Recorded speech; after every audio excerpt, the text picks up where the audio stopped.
News 28 मराठीमध्ये आपले स्वागत आहे। आजच्या मोठ्या बातम्यांबद्दल बोलूया। बळेगाव येथे शेतकरी प्रशिक्षण व पीक पाहणी कार्यक्रम संपन्न।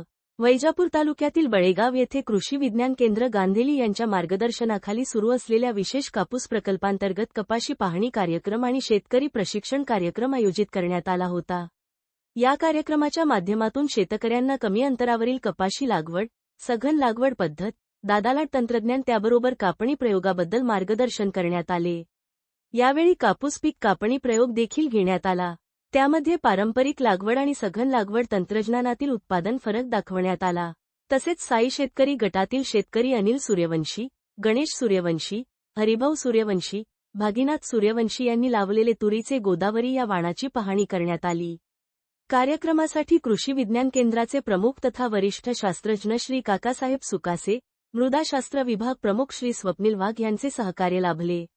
यावेळी कापूस प्रकल्पाचे तांत्रिक प्रशिक्षक श्री विष्णू गायकवाड, साई शेतकरी गटातील सर्व सदस्यासह अनेक शेतकरी बांधव उपस्थित होते। इंडिया न्यूज 28 वैजापूर तालुका प्रतिनिधी अनिल शांताराम सूर्यवंशीची रिपोर्ट।